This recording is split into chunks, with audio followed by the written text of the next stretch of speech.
Simplement parce qu'Assimi Goïta a dit les Maliens sont en train de mourir depuis 13 ans. Est-ce qu'on ne va pas essayer autre chose? Vous savez, quand il y a un problème quelque part, on cherche bien ce qui a pu créer le problème. Nous nous rappelons tous lorsque pendant son mandat en tant que président français, donc du coup François Hollande, était accueilli au Mali comme le messie qui apportait la solution pour en finir avec le terrorisme. Les Maliens étaient vraiment contents, ils étaient en joie. Parce qu'ils se disaient, au moins qu'avec la venue des troupes françaises, avec tout leur arsenal de guerre sophistiqué, le terrorisme allait être éradiqué. Pourtant, c'est là que les choses vont s'empirer et faire naître une rébellion qui va conduire le Mali là où ce pays est aujourd'hui avec la France, qui était accueilli comme un héros, un sauveur, mais aujourd'hui renié et chassé comme un malfrat. C'est pour ça que dans cette vidéo, nous allons découvrir ce qui a entraîné la révolte du colonel Assimi Goïta et ses compagnons d'armes contre la France, qui autrefois était un allié et un partenaire historique.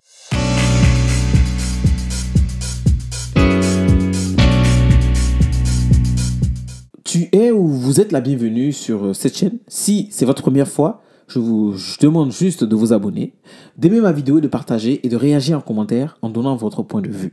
Et n'oubliez pas d'activer la cloche de notification, c'est très important pour être informé de mes prochaines vidéos. Donc, vous savez, lors d'un entretien accordé à RFI, le Premier ministre Choguel Kokala Maïga répondait à Alain Foucault sur certaines questions afin de comprendre pourquoi Assimi Goïta et ses frères d'armes ont décidé de se rebeller et de faire un coup d'État. Je ne vais pas vous faire voir l'intégralité de l'entretien, mais nous allons nous attarder sur les points essentiels qui nous donneront réponse attendue. Donc, alors, au début, il essaie de répondre, de raconter un peu, l'histoire de ces officiers qui ont pris la décision de se révolter et de prendre le pouvoir. Et les officiers en question, c'est bien Assimi Goïta et ses frères d'armes. Donc, je vous prie de bien écouter, mais c'est important, de vraiment bien écouter parce que vous allez comprendre, mais vraiment, d'où vient la révolte des Maliens. Ces officiers ont fait entre 15 et 18 ans sur le théâtre des opérations militaires dans le Nord. Ils ont été enlevés, séquestrés par les terroristes pendant des mois. Ils ont échappé à des embuscades. Et lui, c'est le commandant des forces spéciales, les opérations les plus... Il était sur le terrain. Difficile. Donc, c'est des hommes qui ont vécu dans leur chair, dans leur âme, toutes les trahisons, tous les coups bas. Le mot trahison revient beaucoup dans vos propos, monsieur le Premier ministre. Quand vous dites trahison, trahison de la part de la France, alors la France vous dit, nous sommes venus vous aider, et si on n'était pas venu en 2013, le Mali n'existerait peut-être plus. Comment peut-on parler de trahison dans ces circonstances-là? Est-ce que vous savez que des hautes autorités françaises, des sénateurs, des députés, dans des débats, on dit clairement qu'il faut donner l'autonomie au Nord. Il faut un plan d'autonomie, que les Maliens du Nord et du Sud ne peuvent pas vivre ensemble. La fédération. En fait, ils voulaient diviser le Mali, pas une fédération. Le 15 mai 2015, quand l'accord pour la paix et la réconciliation issu du processus d'Alger a été signé, le lendemain, le ministre de la Défense français, Jean-Yves Le Drian, il a donné une interview sur RFI. Il dit que les Maliens du Nord et du Sud ont tout fait pour vivre ensemble. C'est difficile. Conclusion, on l'attire. Avant lui au Sénat, que ce soit de gauche ou de droite, au Parlement, c'est documenté, ils ont dit qu'ils vont donner un plan d'autonomie au Nord. Le ministre des Affaires étrangères de Nicolas Sarkozy, Alain Juppé, je l'ai écouté, j'ai documenté. Il a dit sur la chaîne LCI que son dernier voyage au Mali, en mars 2012, il a dit à ATT qu'il faut donner l'autonomie aux Touaregs. Des chefs indépendantistes ont dit que c'est la France qui leur a promis de diviser le Mali pour faire un État. C'est-à-dire que ces officiers ont été vraiment impliqués dans les combats et présents sur les champs de bataille en risquant leur vie et en donnant... Et donc, ont vu des atrocités et savent concrètement ce qui se passe dans le nord du Mali. Donc, dans son intervention, il a parlé de l'Azawad, donc le mouvement des rebelles Touaregs dans le nord. Je sais que si vous suivez les infos et l'actualité africaine, vous avez sans doute déjà entendu parler. Mais Je veux faire un petit cours de géopolitique pour que vous puissiez comprendre cette affaire de France qui avait promis accorder l'indépendance du Nord Mali. Au moment de l'indépendance du Mali en 1960, deux découpages s'affrontaient. Donc, c'est-à-dire le tracé des frontières tel qu'on le connaît aujourd'hui et l'idée contenue dans le plan de l'organisation commune des régions sahariennes. Donc, cette option consistait à séparer le Maghreb des régions subsahariennes afin de contrôler les ressources pétrolières et gazières de ce qui est devenu aujourd'hui le Sahara algérien. Une partie des Touaregs du nord du Mali étaient alors partisans de cette solution car ils ne souhaitaient pas être sous le joug des Bambara, donc l'ethnie majoritaire dans le sud du Mali. Donc, mais les chefs d'État du Mali et de l'Algérie de l'époque n'ont pas accepté ce plan de partition. Une succession de révoltes depuis 5 ans se sont passées. Donc, depuis l'indépendance, les rebelles Touaregs se sont opposés à plusieurs reprises au pouvoir central. Donc, ils lui reprochent d'être marginalisé économiquement et politiquement du reste du pays. La première révolte entre 1963 et 1964 a été sévèrement réprimée, ce qui a renforcé la marginalisation politique du territoire. Donc, la deuxième a commencé en 1990 et a tenu jusqu'en 1991. Donc, les rebelles, avec à leur tête Mano Dayak, se battaient pour sortir de leur isolement et pour que l'argent soit injecté pour le développement de leur région. Elle s'est terminée en 1995 par la signature d'un pacte national entre les représentants des rebelles Touaregs et l'État, conférant un certain nombre d'avantages aux habitants du Nord. Il y a eu une nouvelle rébellion après tout ça, en 2006-2007, car les rebelles estimaient que le pouvoir central n'avait pas respecté les engagements du pacte de 1995. Donc, le contexte était celui de l'essor de trafic de drogue, de trafic d'armes et de l'implantation au mouvement islamique Al-Qaïda et le mouvement islamique du Maghreb.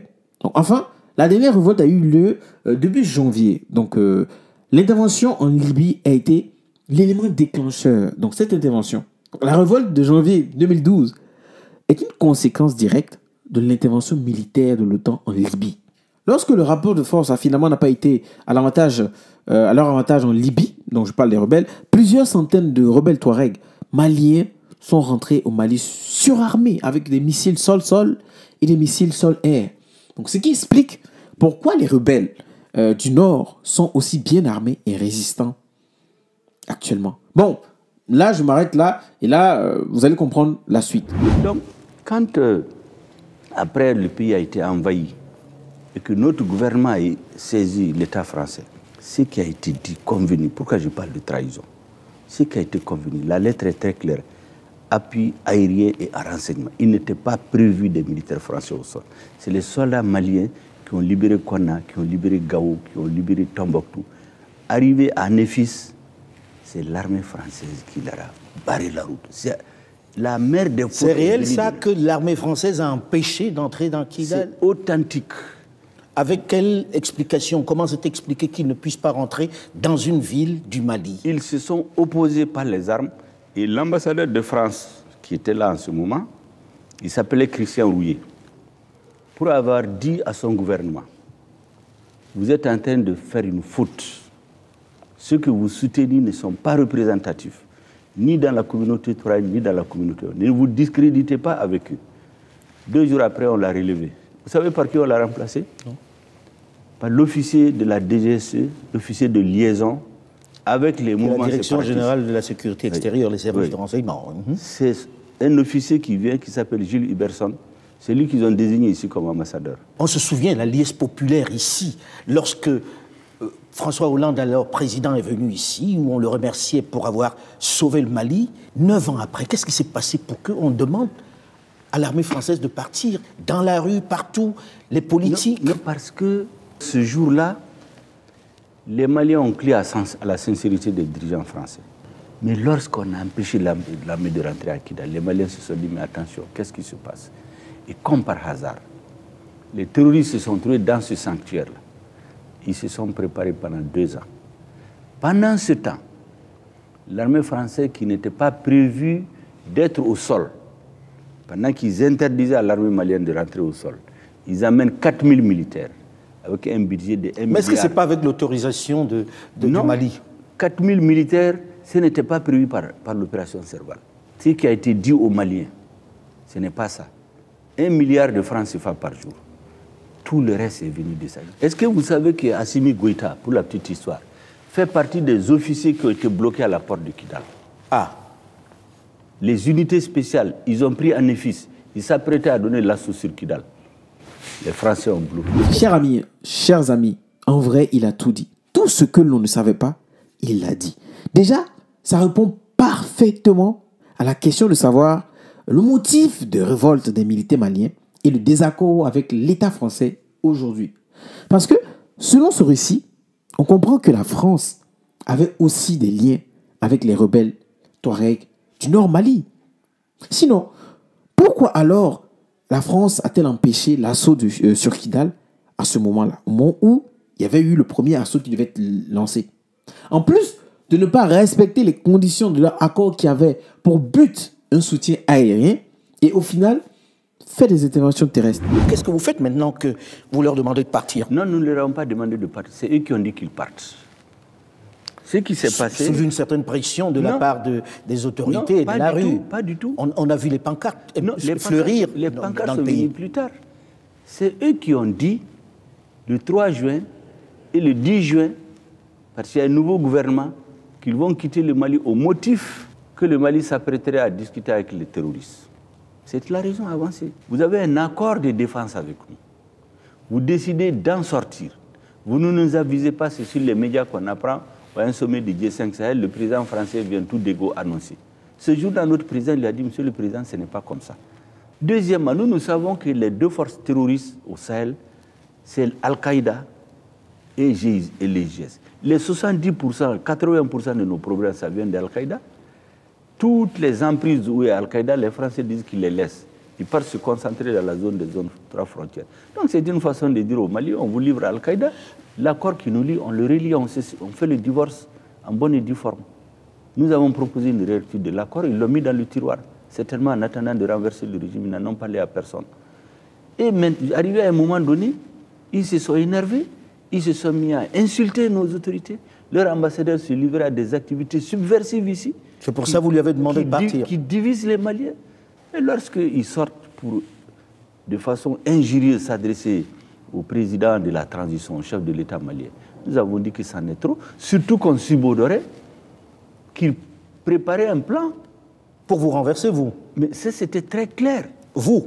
C'est renverser le gouvernement, toutes les manœuvres qui se faisaient. C'est pour renverser tout ce discours-là, ce gouvernement illégitime issu de 2 coups d'État. Mais il y a un gouvernement, le premier gouvernement de la transition, il est issu d'un coup d'État, mais ils l'ont félicité. On a entendu Hollande Macron dire qu'ils ont fait en 3 mois plus que l'ancien gouvernement qu'ils ont soutenu à bout de bras jusqu'à sa chute.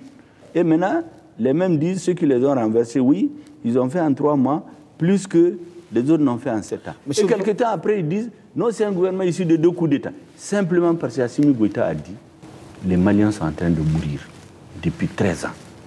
Est-ce qu'on ne va pas essayer autre chose? Nous avons décidé de diversifier nos partenaires. Ils partent, les soldats français. Qu'est-ce que vous faites? Comment vous allez vous en sortir? Comment vous couvrez ce vide qu'ils laissent? Mais le vide, de toutes les façons, ils ont commencé à le créer. Ils ont quitté les bases de Tessalit, ils ont quitté les bases de Kidal, ils se préparaient à quitter Gao, à Tombouctou, ils ont laissé Gao et Tombouctou, mais ces bases-là, il fallait qu'on les occupe. Est-ce que vous les occupez aujourd'hui? Nous allons les occuper, nous en avons occupé déjà. Mais il va y avoir une période de vide, là. Mais il n'y a pas de vide. Nous avons déjà occupé ces bases-là, avec les moyens que nous avons. Nous avons la même armée, le leadership a changé, nous nous sommes réorganisés. On dit aux Africains qu'aucun État ne peut vivre sans l'aide extérieure. Ça fait 2 ans. Aucun appui budgétaire à notre État. Et on ne vous a pas versé de l'argent, on ne vous a pas aidé? Personne. Et pendant ces 2 ans, on a tenu les salaires, on a augmenté les salaires, on a équipé l'armée. L'argent vient d'où? Plus que les 30 dernières années réunies. L'argent vient d'où? Ça vient du Mali. Nous travaillons avec des coopérants russes. Dans le cadre d'un accord. Est-ce que vous avez signé avec une société privée ou avec l'État russe? Je vous dis, nous travaillons avec l'État russe. Nous ne commentons, le président Poutine dit... Mais nous ne commentons pas les propos d'autres chefs d'État, d'autres journalistes, d'autres commentateurs. On a vu ici des avions cargo atterrir, avec des hélicoptères neufs qui sortaient. Nous avons les instructeurs russes qui sont avec nos officiers. C'est pas Wagner. Mais on n'a pas caché. C'est pas Wagner. Non, le mot Wagner, c'est les Français qui le disent. Nous, on ne connaît pas de Wagner. Qu'est-ce qui vous donne les Russes? La coopération russe. Et pas seulement les Russes, comme je vous l'ai dit. On va arriver aux autres. Nous ne sommes pas seulement avec les Russes. Il y a qui d'autre? On sait qu'ils ont des problèmes géostratégiques avec la Russie. Nous, personne ne va nous entraîner dans un combat qui n'est pas le nôtre. Nous, on cherche à sécuriser notre population. On obtient avec la Russie, qui est un partenaire stratégique depuis 1960, qui a formé 80% de nos officiers par le passé. Amadou Toumani-Touré, il a fait sa formation en Russie. Bandao a fait sa formation en Russie. Assimi n'a pas fait la Russie. Donc aujourd'hui, vous êtes aidés par les Russes. Comment vous les payez? On les paye par l'argent des Maliens. Vous n'avez pas donné de mines aux Russes? Non, mais on n'est pas dans ce jeu-là. Ça, c'est des procès qu'on nous fait. Supposons même qu'on donne une mine. Mais c'est nos biens. On ne peut pas nous interdire. Et rien ne vaut la sécurité des Maliens. Tout ce qu'il faut donner. Si les Français avaient joué franc jeu, au lieu de dire on les aide et on nous tue, et on inocule, comme j'ai dit, le virus du pétainisme, c'est-à-dire la défaite. Vous entendez, les Africains ne peuvent rien sans l'Europe, sans la France. Ça fait 2 ans qu'on tient debout. Ça fait 2 ans qu'on équipe. Ça fait 3 mois, nous avons préparé pendant 6 mois la grande offensive à partir du 28 décembre. Et du 28 décembre à aujourd'hui, nous avons détruit plus de bases terroristes. Parce qu'avant, ils envoyaient des éléments aller attaquer des petits checkpoints, aller attaquer des douaniers, des villages. Aujourd'hui, on est allé au cœur du terrorisme pour détruire les bases. Est-ce que vous gagnez du terrain? Nous gagnons du terrain. Quels sont les villages que vous avez libérés? Par exemple, vous avez un village qu'on appelle, qui est dans le cercle de Nyono, qui était occupé depuis 2 ans. Ça vient d'être libéré. Vous avez Djenné qui vient d'être libéré. Vous avez les populations reviennent? Les populations reviennent. On a 350 000 réfugiés depuis plus de 9 ans. En quelques mois, 50 000 sont retournés. En 2 semaines, 20 000 sont retournés, volontairement.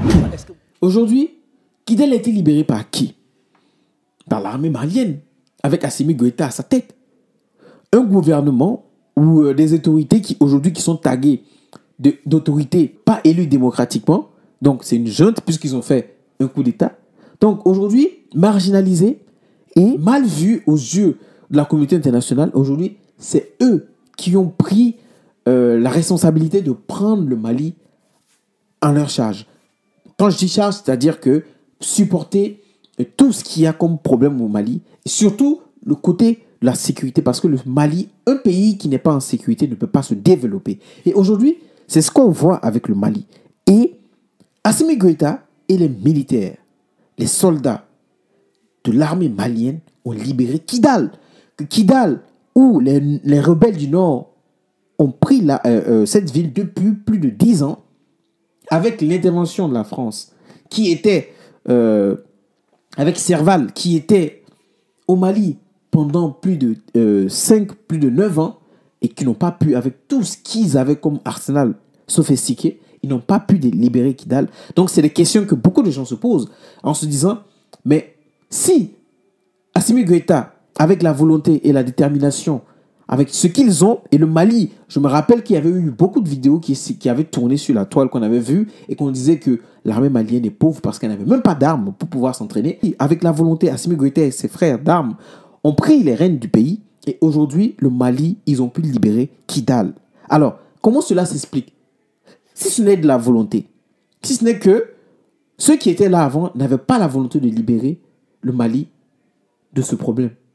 Et bien évidemment, il y avait eu un accord qu'ils avaient donné aux rebelles du Nord.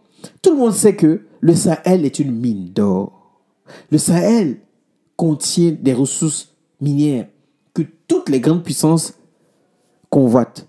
Donc, pendant le moment où ils mènent la zizanie entre des frères, eux, pendant ce temps, ils ont la possibilité de pouvoir faire au max des ressources pour amener chez eux. Et on connaît, aujourd'hui, on ne peut plus cacher quoi que ce soit aux gens. Le peuple qui était marginalisé, le peuple qui était, ce peuple qui était esclavagisé aujourd'hui commence à comprendre. C'est pour ça qu'aujourd'hui, il y a eu cette rébellion, il y a eu cette cassure entre la France et le Mali. Et aujourd'hui, ce n'est pas que le Mali, parce que c'est dans la sous-région, il y avait le G5 Sahel. Aujourd'hui, ils sont 3 qui sont sortis et qui ont formé l'AES. Et ces 3 pays ont le même problème avec les terroristes. Et la France a toujours été là comme puissance qui vient au soutien à ces pays. Mais aujourd'hui, on s'en rend compte. Les résultats que l'armée malienne brandit aujourd'hui dépassent largement le résultat que eux ils vont brandir après 9 ans de service sur le territoire malien. Et ça continue. Et ça continue. Avec peu de ressources militaires, le Mali a pu faire cela. Avec peu de ressources militaires, le Burkina, nous avons vu l'assaut de Djibo. Aujourd'hui, tout le monde critique ces États-là parce qu'ils signent des partenariats avec la Russie. Mais ils sont libres de signer avec qui ils veulent. Mais c'est avec ceux-là, cette milice-là, qu'aujourd'hui nous voyons les résultats. Il ne faut pas qu'on se voile la face. Et c'est ce qui est là. Donc, mes chers amis, vous pouvez comprendre aujourd'hui pourquoi il y a eu cette cassure entre la France et le Mali. Comprenons bien que Assimi Goïta, ce n'est pas quelqu'un qui est au pouvoir parce qu'il avait envie d'être au pouvoir. Qu'est-ce qui le prédestinait à être un homme politique? Il était un soldat qui a été prisonnier, qui a vu les atrocités et qui a compris que son pays passe par des moments très difficiles. Et si on ne fait pas les choses, le Mali va être perdu. C'est pour ça ils ont décidé de prendre le pouvoir. J'ai une question à vous poser. Est-ce qu'aujourd'hui, vous pensez qu'il faudrait laisser Assimi Goïta, il faudrait que Assimi Goïta organise les élections pour que d'autres personnes viennent prendre, ou il faudra encore du temps pour remettre le Mali sur les rails? C'est une question que je pose et dites-moi en commentaire. En même temps, est-ce que la démocratie que nous connaissons et qu'on veut nous faire avaler, est-ce que cette démocratie-là est-elle appropriée à l'Afrique? Laissez-moi vos commentaires, dites-moi ce que vous pensez. N'oubliez pas de vous abonner, d'activer la cloche de notification et partager cette vidéo. À la prochaine.